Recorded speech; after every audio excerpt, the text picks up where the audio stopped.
Good evening, my friend. Welcome to WWW Live and happy Friendsgiving, Thanksgiving Eve, Wicked Wednesday, whatever you are celebrating, even if you're celebrating in the kitchen as you are getting ready to feast tomorrow with friends and family. Thank you so very much for joining me tonight. If you're watching live, I hope you brought a snack, something to drink, and your thoughts and comments. We have a lot to unpack tonight. And if you're watching on the replay, don't forget to join us here every Wednesday, 7:30 p.m. Eastern, and tag and invite a friend that you think might want to join us in our conversation tonight. But before we get to the topics at hand, because there is a lot to talk about, I quickly want to point your attention to, it came out a little late, came out very, very late last night, but there was a reason why. This week's podcast, I had a very special, unique opportunity and privilege to talk with the head of Disney's signature experiences, including Disney Cruise Line, Aulani, Story Living, like you name it, Thomas Masloom. There's a good chance he is the head of that division. And we had a chance to talk not just about the upcoming Disney Treasure and the Destiny and the Adventure, but really the entire future of Disney Cruise Line. It was a fascinating conversation, really into a number of different aspects, from the culture and philosophy of Disney with what they are doing, not just domestically, but really this sort of global outreach in terms of going to places like Singapore. What sort of challenges and opportunities having a nearly completed skeleton of a ship like the Adventure brought to Disney Cruise Line, reaching out to new markets that are not necessarily used to this type of story-driven, family-friendly cruise line experience. We talked about the Disney ship that is being built for Oriental Land Company in Japan. We talked about customer service, customer experience. There was a lot to unpack. So whether you are a Disney Parks fan, a cruise line fan, a business fan, a leadership, someone who's in leadership, I think there's a lot to take away from a fascinating conversation.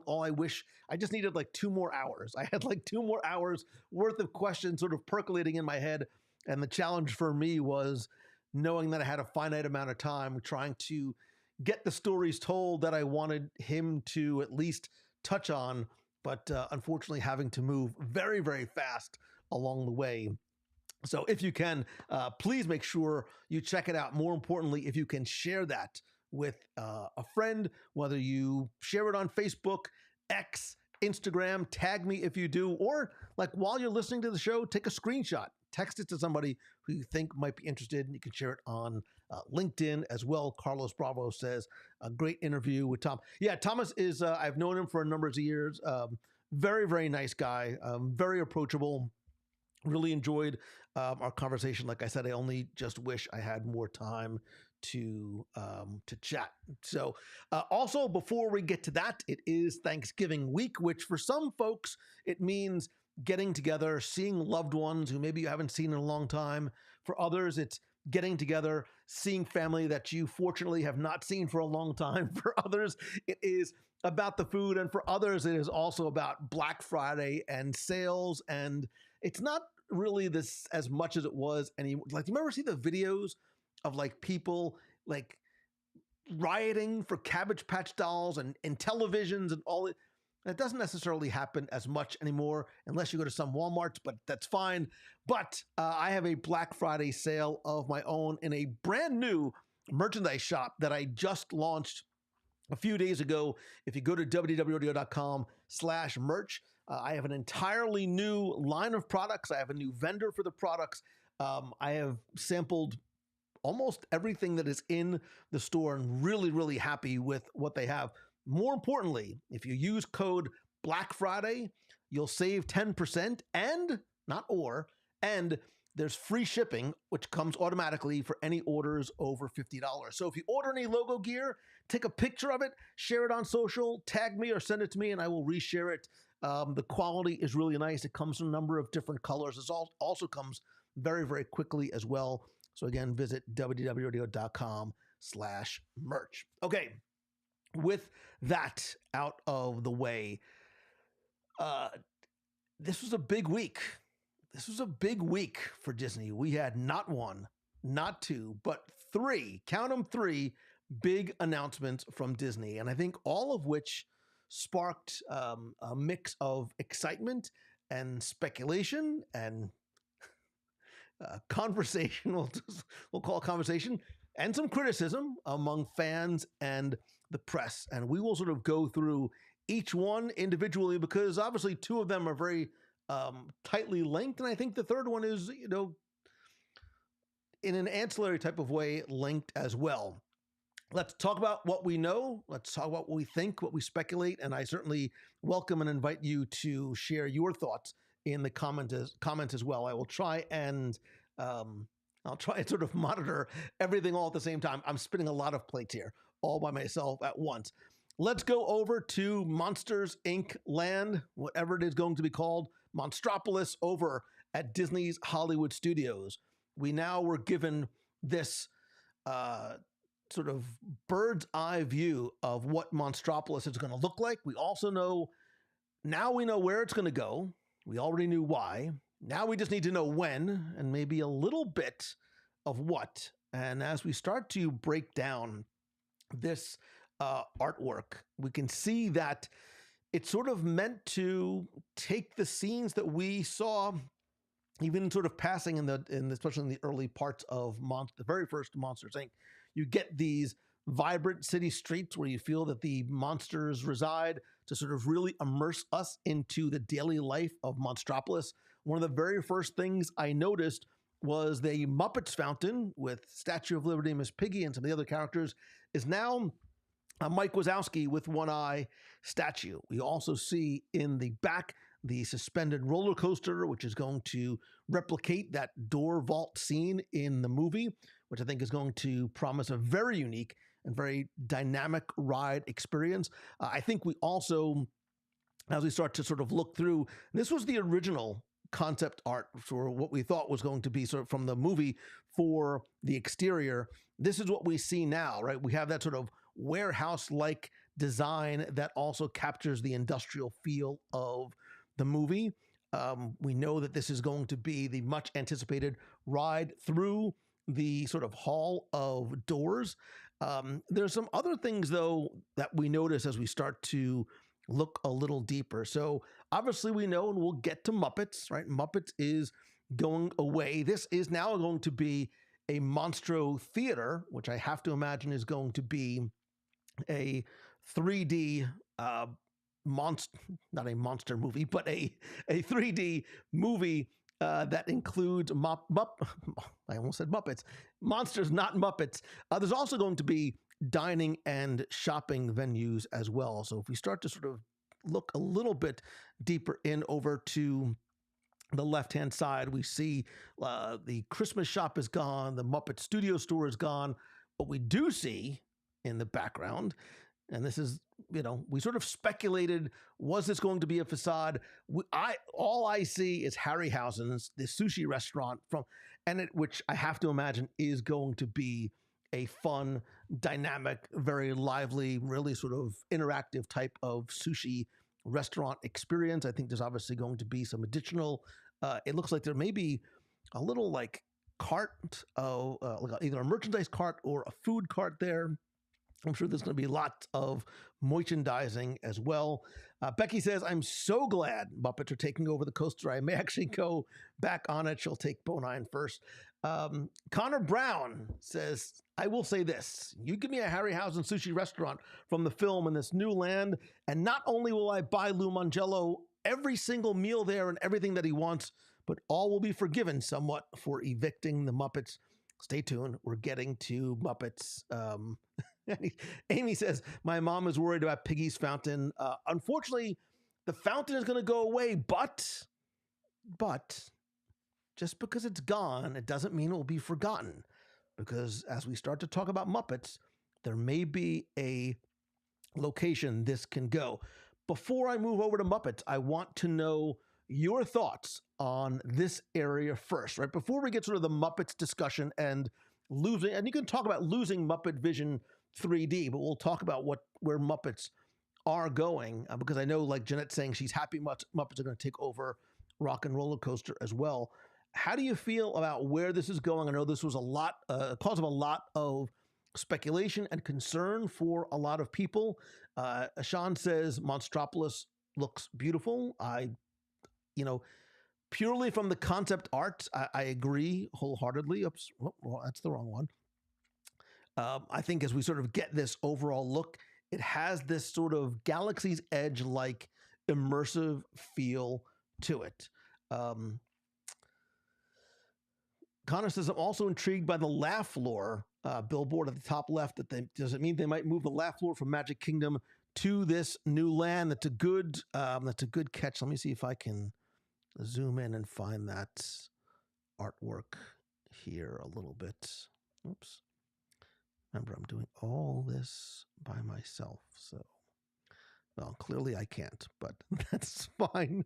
So, yeah, I wonder, Connor Brown. Look, Monsters Inc. laugh lore, except during the busier parts of the year, is not. Let's call it what it is. It is not the busiest attraction in the world. Is this something that you make way for something else, or do you sort of bring it over here and maybe breathe new life into it because it is going to be in its own dedicated area? Brett Bowen says, what about Pizza Rizzo? I think if you want to either have your favorite pizza and or dine in the New Jersey Italian wedding pavilion upstairs, which is what I affectionately call it, I would do it sooner rather than later, although we'll talk more about when we think this is going to happen. But that seems like it is going to be going away as we look more closely at I think that area, probably that kitchen, is where Harryhausen's is going to be. Valor says, any talk on time frame? Well, we'll talk a little more about that, but I am purely speculating that I think we have a lot of time, meaning that I don't foresee this closing until probably early to mid 2025. Just based on the construction timetables of other things that are going on throughout the park. Heather says, get it done. Like, she's looking forward to it right now. Sharon loves the concept art. Amy says, my childhood nostalgia of the 1990s original park was the last thing that was left. Look, I get it. I absolutely get the fact. And this is the difficulty, right? Is this balance of appealing to a new and next generation while still also being able to touch and pull on the heartstrings of guests who have been coming to this park since this area opened. And I think it's sometimes the difficult balance that Disney unfortunately has to strike. Deb says, don't shoot me. I've never seen the movies. No need to gasp, Deb, because all you need to do is fire up Disney Plus. Token Fanboy says, what about Mama Melrose's? As we say in Italy, not that I'm from Italy, but not from Italy.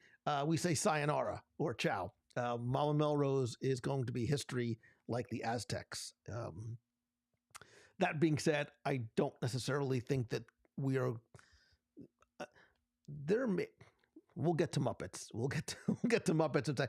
I think there's going to be a Muppet-themed dining experience that is going to come over to the Sunset Boulevard area. So that is where we are in terms of the Monster Land. This is the little bit more of a close-up of the area that is going to be connecting Monstropolis. We'll call it Monstropolis for lack of a better term at this point, with Galaxy's Edge. There's that extended queue area for Muppets that has a little bit, what appears to be a little bit more greenery. There's some cars parked on the street, which I think is interesting, but it almost feels like that archway, that portal to Galaxy's Edge, almost feels like it's more in line with Monstropolis while still also having that deco feel that Grant Street currently has. So we will see. But the Muppets are moving right along to Sunset Boulevard. Technically, it's Gower Street. And I have to say, because I don't get a lot of things right, I rarely get things right, but I called this like months ago. I said it on our show. I said it on, oh God, Matthew Woolley, forgive me. You invited me on his show and I can't remember what it was called, but I said, what if, because we were talking about the refurbishment of Rock and Roller Coaster, and like it was down for a while, but when it came back up, it was still Aerosmith. But the relative relevance of Aerosmith, but to ensure that Muppets remain present in the park, they are going to take over Rock and Roller Coaster, which is going to be reimagined as sort of a rock music festival, not with a number of different bands, but it's going to be the Muppets alongside what they're saying are some renowned musicians. Now, what that looks like, I don't know. Are the renowned musicians from real life, or are they going to be renowned musicians like the Electric Mayhem Band? Whatever the case may be, this really is the first time that we're going to see the Muppets in an actual ride, right? We obviously had the Muppet Show, but this is the first time we're going to see them in a ride. So, like for Monstropolis, right? The reaction has been a lot of Disney fans very eager for a new immersive land, but the closure of Muppet Vision 3D, which is one of Jim Henson's final projects, has led to a lot of conversations about preserving his legacy. And I think Disney really wanted to, and very rightly so, indicated that they're finding ways to, quote, preserve the film and other elements of the experience for future enjoyment. So just because Muppet Vision 3D in its old form is gone, that might come with a bit of an asterisk, right? Because now, again, same thing, fan reaction, a lot of excitement that Muppets are getting a dedicated attraction, something that is going to be fresh, it's going to be new, it's going to be obviously a lot of humor. But again, you've got some folks that express that same sense of loss and sentiment for the Aerosmith theme.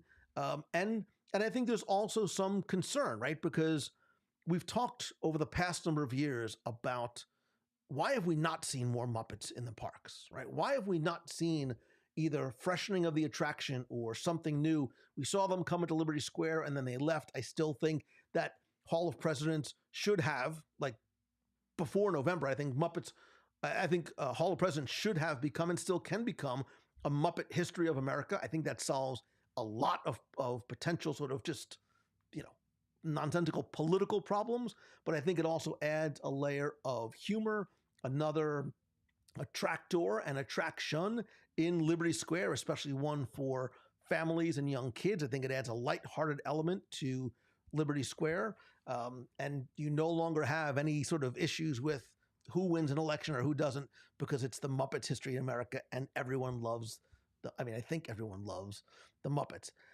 That being said, Muppets, if you look at the relatively recent track record of Muppets on the big and small screen, Muppets Most Wanted didn't necessarily do very well. The Muppet TV show on ABC did not last very long. Muppet Mayhem on Disney Plus did not critically necessarily do well. There hasn't been any new movies recently. I think the best thing that Muppets have done in the past number of years has been Muppets Haunted Mansion, which I think is honestly the best of the Haunted Mansion movies.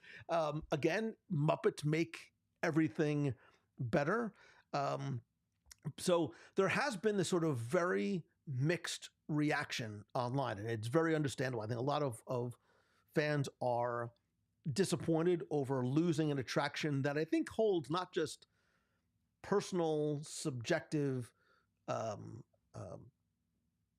thoughts and feelings and memories, but really some sort of historical significance as well. Look, the Jim Henson Company itself, and even though Disney bought Muppets, they did not buy the Jim Henson Company, so there still is a Jim Henson Company. Like, they still own things like Emmett Otter's Jug Band Christmas, right? Which is why you can see this all over the place. It's they sold off Sesame Street separately, so there is sort of still this parent division that owns certain elements of it, and I think I think what they said was like perfectly worded, right? I think they acknowledged the closure. They talked about the show's legacy, the unique blend of cheap 3D tricks and live action elements.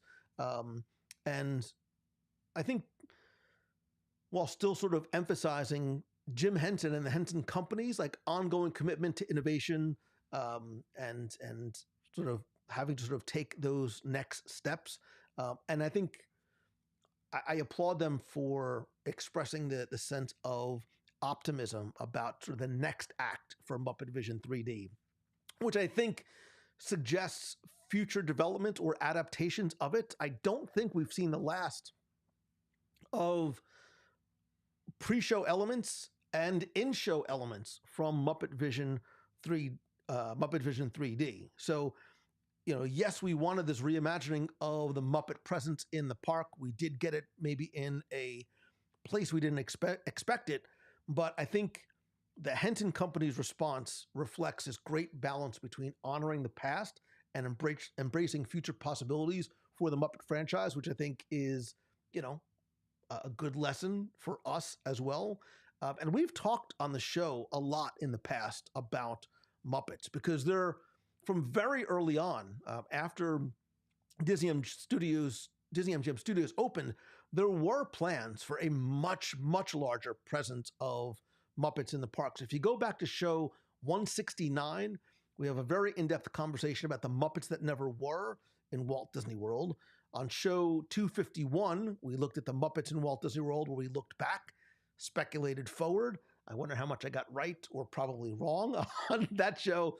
And if you go way back into time to show number 82, I actually had Muppet Vision 3D creators Jim Lewis and Craig Shaman, who were former Jim Henson Company staff writers, talking about the genesis and the creation and the evolution of the attraction itself. I'll post those over in the clubhouse. But if you are a Muppet fan, scared about what's to come, desperate for more Muppets, or just a fan of Muppet Vision 3D, I highly, I would like it if you went back and took a listen. But I think, in terms of, we talk about what we know and what we don't know. I think there's speculation in terms of what the storyline is going to be. What is this pre-show going to be like? How immersive is it? We know, the rock and roller sort of pre-show is kind of the stuff of legends for those of us who have memorized the script. I think we talked, somebody asked about when this is going to happen. I think, and I know nothing, I'm guessing. My speculation is from mid-2025, only because we're going to get the new, in Disney's Hollywood Studios, we're going to be getting the new Little Mermaid and the Villains Magic Mirror stage show, which is going to open around summer. So you can have those two things opening. And again, Villains is only going to be temporary, which I think is going to play into what this area is going to eventually become. But having those two things open allows you to close these other two attractions so you can sort of disperse the guest flow and interest. I'm very, very curious about, because this is always interesting too, the musical selections, not just in terms of whether it's all Electric Mayhem or if it's working with other sort of real world performers, because you run the risk of getting sort of locked into time. Timekeeper, I'm looking at you, right? Boys to Men sort of, it dated itself very quickly. I think even Aerosmith now, for a lot of people, was unfamiliar to maybe a younger generation of thoughts, a younger generation of fans. But I think, look, I think this makes absolute sense, right? It's why I sort of, I say half jokingly, but it's why I sort of suggested this as a possible option on the show a number of months ago, because I think one, Aerosmith is not necessarily as maybe relevant or certainly as popular as they once before. I think they're pretty much done touring. From a purely financial perspective, you still have to pay them. You have to pay them licensing as opposed to something that they own outright, which is Muppets. You don't have to pay the Muppets to do this, right? They're already part of the company. And I think too, and not sort of go down a tangential road, but whenever you tie your brand or an attraction like this, especially, rock and roll bands from the 70s and 80s have a certain reputation that comes with it. When you do that, there are risks involved. That should not be a shocker if you get my meaning. So I'm going to just gently wink and keep moving on. But look, I love the idea of more Muppets. I think we've been all asking for it for years. And I think the Electric Mayhem band just makes sense. This is the perfect opportunity to sort of, I think, rejuvenate the Muppet presence in the parks, Muppet presence in our own minds and our hearts. And maybe sort of this will be the catalyst to start seeing more things like Muppets Haunted Mansion on Disney Plus, maybe another Muppet movie on the big screen. However, I also need to throw in a caveat, because this is not all days of swine and roses, for those of you who remember. By closing Muppet Vision 3D and moving Muppets over to a fast roller coaster that goes upside down in the dark, it does preclude and prevent some guests who don't want to or are unable to ride a roller coaster to lose out on a Muppet experience in the park. I am very hyper. I absolutely understand that. So whether it is a motion sensitivity, whether it's a height requirement, whether it's fitting in, whatever the case may be, right? The list goes on and on of guests who cannot or just don't want to ride an inverted roller coaster. You know, I understand where that concern comes, because now you've lost the opportunity to experience Muppets in something that was, you know, literally and figuratively accessible to anyone, right? Anybody could go and watch Muppet Vision 3D.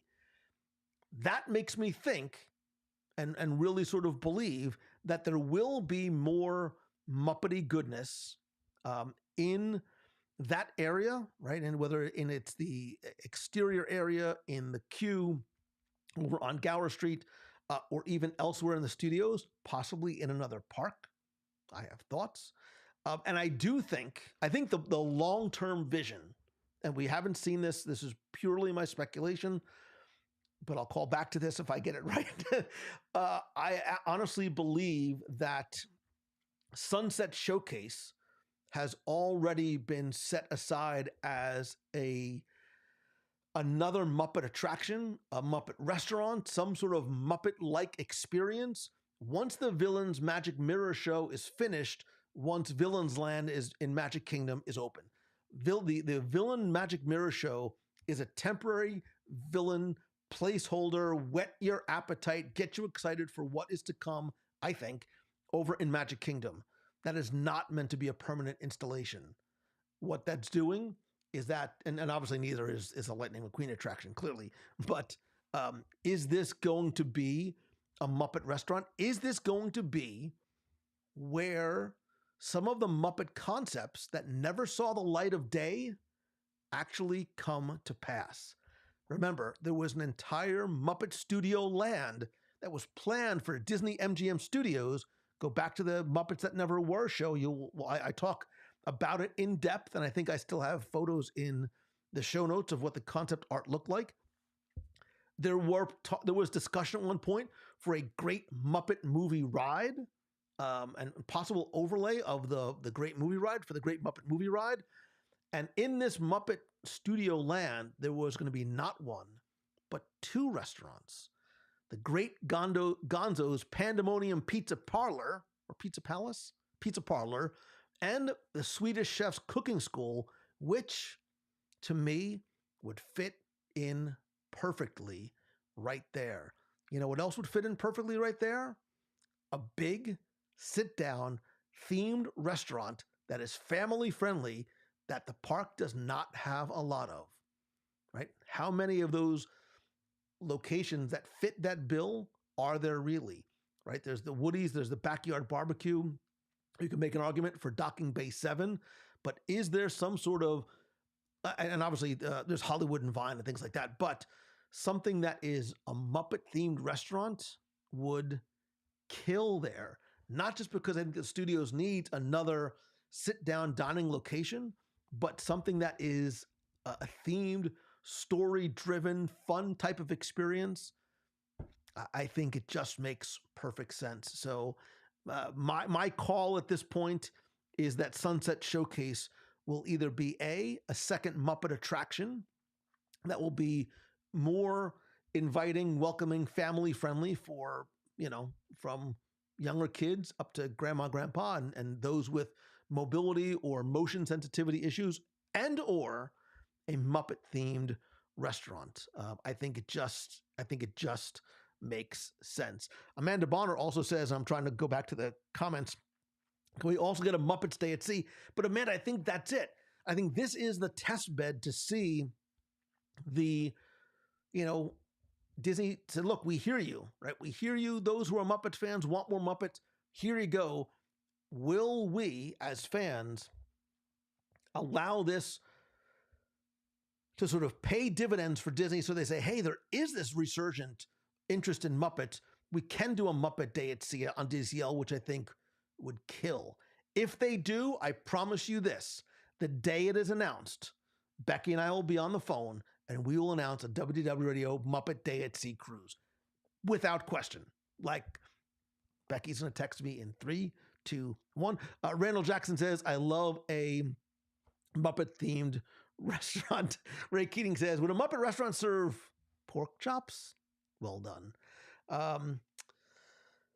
A man also says studios is the weakest in dining options for sure, which is why I think a restaurant, a Muppet-themed restaurant there makes sense. Somebody at WDI is blowing the dust off those concept art drawings and those models that they probably already had, because the Gonzo's Pandemonium Pizza Parlor was very, very close to being something that was executed on.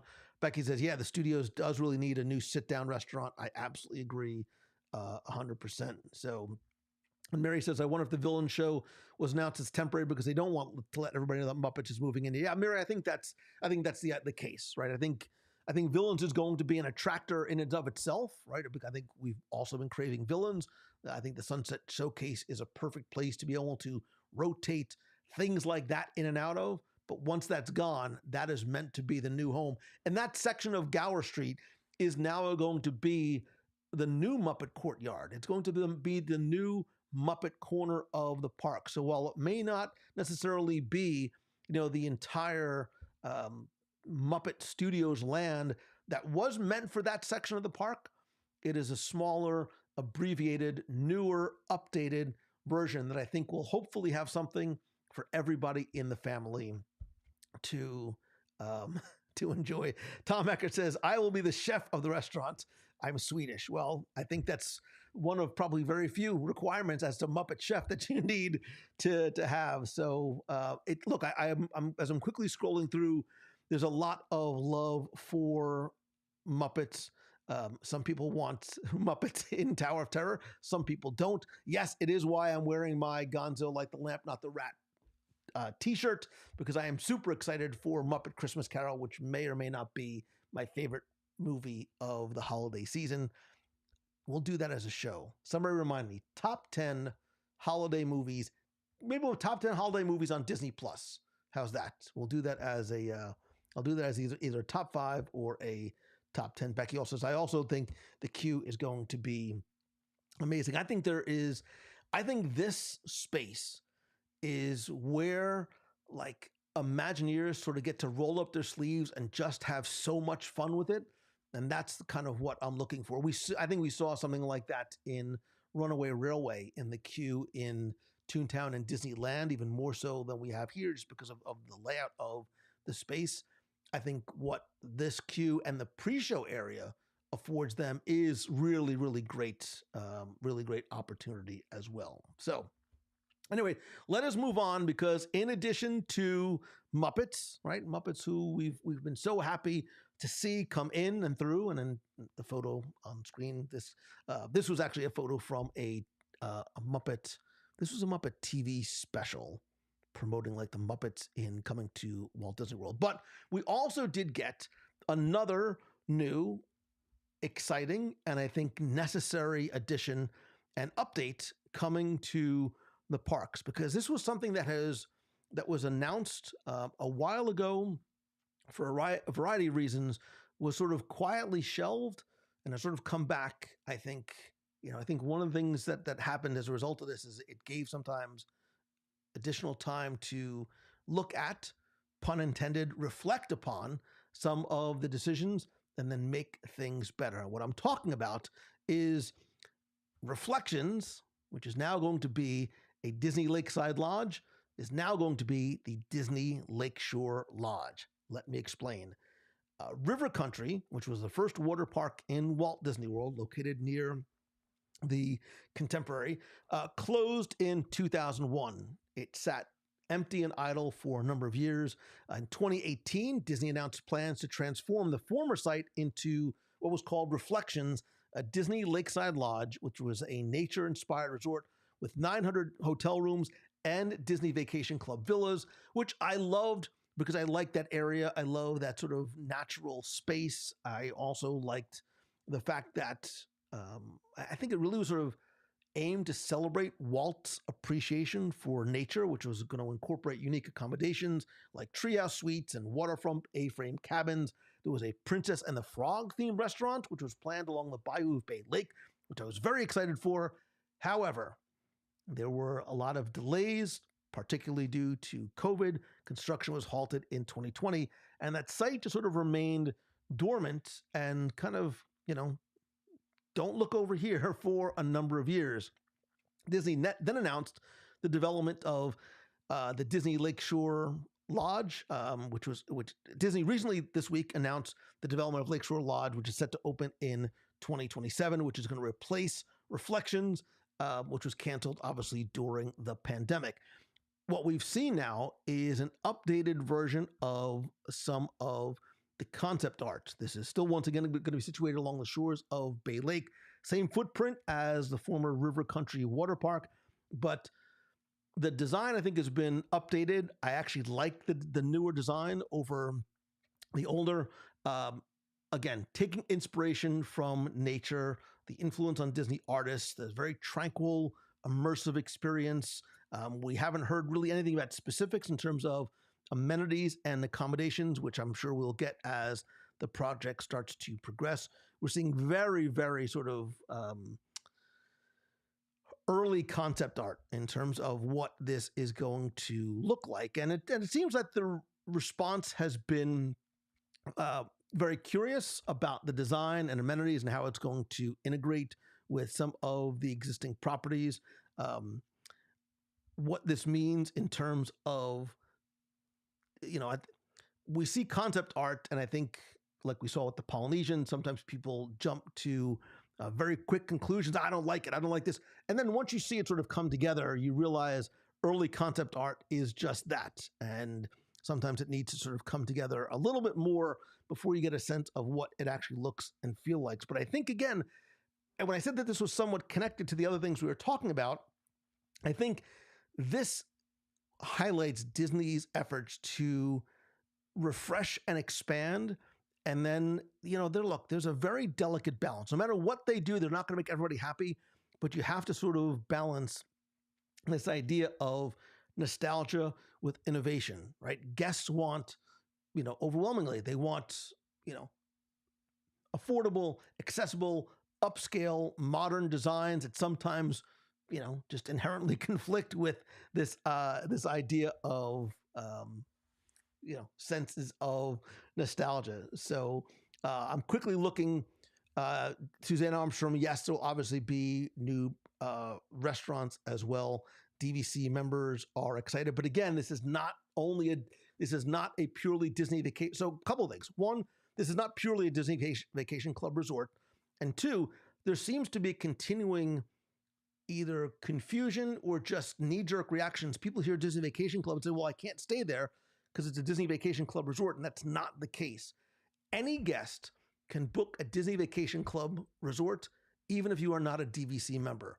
Cash is still king, baby. You can still book with cash. The only difference is that Disney Vacation Club members have a bigger window, an earlier window to start booking, but everything is bookable to anybody, preferably through our friends over at Mouse Fan Travel, who can help you navigate some of those things. Disney Vacation Club members seem to be very excited. Kendall Foreman, frequent guest on the show. Kendall, we need to do another show soon. Been saying for years there needs to be a moderate Magic Kingdom area resort. There hasn't been, at least not that I've seen, sort of an outward expression of what sort of quote unquote tier this is going to be. There obviously is a Disney Vacation Club element to it, but that does not necessarily mean I don't know where this is going to sit in terms of cost, right? So hopefully it is something that is accessible from a price point perspective. And I think the more rooms Disney adds to the property, right, it helps with the supply and demand issue, right? So now look, say what you will about the resorts are booked. They're full, right? They're at 98% capacity, like year round. So there is a necessity there's a need to add more of these types of rooms, especially to this, I think, area of the park, which will ease some of that burden. And hopefully, my hope is that by adding more rooms, it will also ease the price burden as well. Becky says, yeah, looking for new value or moderate, not just a DVC resort. Yeah, we don't know. We have no idea what the pricing is going to be. And anybody who says otherwise is purely speculating. So, which, surprise is sometimes what some people on the internet want to do. But so that's where we are. We had not one, not two, but I think three big. And look, at the very least, these are exciting times to be a Disney fan, right? With going back to Thomas Maslow, we have not one, not two, not three, not four. We have 13. The fleet is expanding to 13 ships by 2031. That is not that far away. The folks over at the shipyards in Papenburg, Germany, and in Italy are working overtime to get these ships out. And I don't think that they are all going to be mirrors of the Wish class ships. I don't necessarily mean that they're going to be bigger, but I think that Disney understands that there are a variety of different interests and tastes and markets and demographics that are looking to sail for the first or next time on Disney Cruise Line. We're getting this entirely new land over in Disney's Hollywood Studios. It's like its own mini park, which I may or may not be exceptionally excited about the fact that there's a Harryhausen's. I'm expecting sushi restaurant going to be there. We're getting more Muppets. I don't think, not just because I think the restaurant is going to go into where Lightning McQueen is, but I think this hopefully might be that first sort of snowball down the hill, the first domino to fall, whatever you want to call it, of more Muppets coming to the park. I don't think it will be exclusively to Disney's Hollywood Studios. I would like to see it in Hall of Presidents, right? A Muppet History of America. I would like to see it more on Disney Cruise Line. I think, Amanda, you had a good idea and a good point.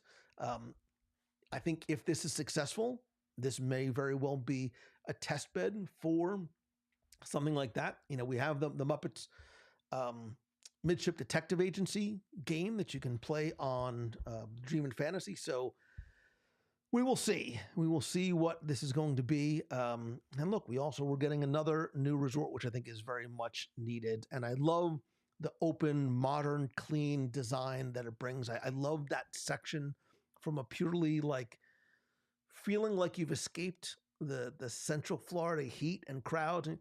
Places like Wilderness Lodge and the Boulder Ridge Villas, it's very much that sense of escapism because you're on that serene water.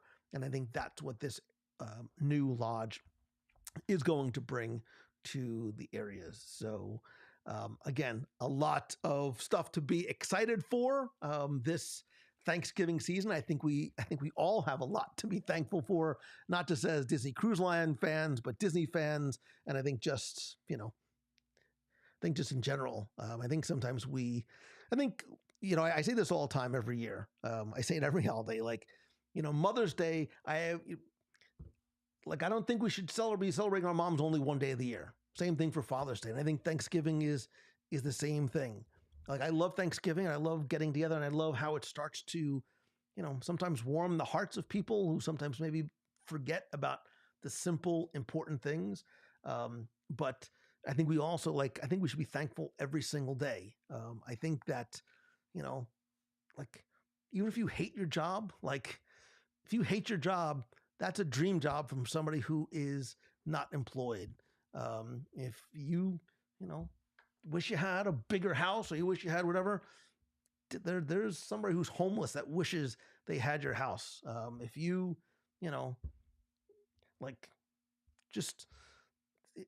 the fact that you're healthy is it's a dream of somebody who is not. And so don't let difficult times, don't let the fact that things aren't perfect, not let you be thankful the things that you do and have. Sorry, Kevin Live. I'm trying to be all like sentimental. Kevin's like, moms also have Labor Day. So, but in this spirit of giving thanks, there's a lot to be thankful for. You know, it may not be the big things. Sometimes it's just an aggregate of some of the small things. And you should be thankful every day, much as I am for you. I promise you, a day does not go by that I do not wake up in the morning and lay my head down on my desk, the couch, the bed, wherever it might be at night, and I am not grateful for this, right? For you and the relationship that we have and the friendship that we have and the gift that you give me every single day by allowing me to do what I do, whatever it is, what I do each and every week. I also have to give huge thanks to Becky and the team over at mousefantravel.com as I talk slowly trying to find the Mouse Fan Travel. I'm on the wrong window. That's why I can't find it. But anyway, my friends over at Mouse Fan Travel. So whether you are looking to book your cruise or trip to Walt Disney World or whatever it might be, there it is. That was on the wrong window. Go and check out our friends over at mousefantravel.com for a free, no obligation quote, as it were. Don't forget again to check out this week's podcast. I also, wait a minute. I have a couple of things I want to share with you. Speaking of cruises, a couple of things. I will be on the Treasure December 9th. I will be covering it live, primarily on Instagram stories and reels. I am at Lou Mangello. Wait, where is it? Well, I don't have that window up either. It doesn't matter. It's fine. And I'll also be going live when I can from there. And if you want to come on the Treasure with us, we still have room on our cruise on the Treasure, February 8th through the 15th. It is not just a group cruise on the Disney Treasure. It's also going to be WDW Radio's 20th anniversary, which is wild. If you can't make the Treasure, we are also going to be on the Destiny in February of 2026. We're also talking about some other cruises coming up, so stay tuned as well. We still have one spot left for our Adventures by Disney to Japan. I promise you, this is a life-changing experience. It changed my life so much. We're going back again. We have one room left for this Adventures by Disney. We have one spot left for our Adventures by Disney to Disneyland and Hollywood, which goes to the studios and archives and Imagineering and Disneyland. If you've never done an Adventures by Disney, this is a great way to sort of try it out, do something domestically. You don't have to worry about no passport, no visas or passports required. It is an amazing, amazing trip. And we still have a few spots left for our Seine River Cruise, which is also an Adventures by Disney to Paris and Normandy in September. We're probably going to do a little post-action in Disneyland Paris as well. Again, to find out more about any or all of these, you can visit www.radio.com/events. And because we're talking about Muppets, and because I love you, I want to tell you first that our next meet of the month is going to be a Muppet Meet of the Month. Saturday, December 21st, we're going to meet upstairs outside of Pizza Rizzo. We'll hang out, we'll chat, and then we will say goodbye to, or at least collectively, say goodbye to Muppet Vision 3D. That is Saturday morning, December 21st, unless I find out that the parks are going to be crazy crowded. It doesn't matter. We'll still go and do it anyway. There's something else I wanted to share, and I can't exactly remember what it was. It doesn't matter. It probably isn't that important.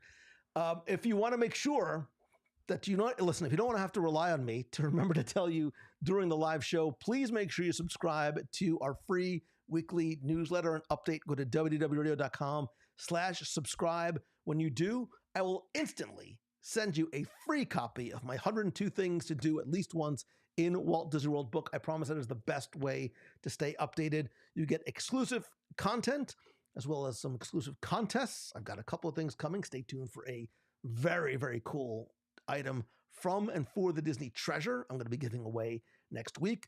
But you also get early access to information by subscribing to the newsletter, sometimes before I talk about it on the show. So definitely go and check it out. What else am I forgetting? What else am I forgetting? Probably a lot. Probably a lot. This is what happens when I am juggling this all by myself. Well, it doesn't matter. Does it? It doesn't matter. Oh, I know what I was going to tell you. Here we go. From the business side of things, if you go to loumongello.com/mindset mastery, you can download my free mindset mastery guide. If you're looking to take that thing that you love and turn it into the thing that you do, this is a free resource for you. And I also have a mini course. It is just $7. It is a 5-day easy email course to help you launch and grow and monetize your dream business. Again, to find out more, just visit loumongello.com. And tickets for Momentum and the retreat are on sale, but I'll talk more about that next week. Most importantly, I wish you a very, very, very safe, healthy, delicious, stretchy pants-filled, happy Thanksgiving. No matter where you celebrate, who you celebrate it with, even if it's just by yourself. Like I said before, I think we all have a lot to be thankful for. I am thankful for you. If there's ever anything I can do for you to help you, I mean it when I say email me, reach out, lou@wwradio.com. I answer every email personally, and I will help you anytime in any way that I possibly can. I think that's it. I'm sure as soon as I hang up, I will forget something. Happy Friendsgiving. Go and watch. Very quickly, what is your favorite? I think there's probably only like one, maybe two. What is your favorite? We all talk about the holiday movies that, come Friday, we're going to be in holiday movie season. What's your favorite Thanksgiving movie? What is your favorite Thanksgiving? I think there's really only like one. There's probably one. I mean, there's only one that I think of, which I'll have to probably watch tomorrow morning. My favorite Thanksgiving movie is not going to be watching the Giants embarrass themselves on national TV again tomorrow. It's Planes, Trains, and Automobiles. John Candy, I cried when you passed. I absolutely love that movie. There's a few other ones. Somebody said Dutch is a which was not a good movie, but Dutch is a Thanksgiving movie, but not all that great. Oh, Charlie Brown Thanksgiving. There you go. Kevin Lively. Kevin Lively says, son-in-law, go follow Kevin Lively and check out his subscription box. He is Lively Land over on the Instagram, and I don't want to misspeak the name of the subscription box, but go and check it out. He's got really, really cool stuff to help you or your kids do some really creative things. And yeah, I think that's it. Peanuts Thanksgiving. Yeah, Charlie Brown Thanksgiving. So anyway, I love you. I appreciate you. Let's see if I can do stars and there you go. Stars and fireworks together. Again, thank you so very much. Have a wonderful, happy, blessed, safe Thanksgiving, and I will see you all next week.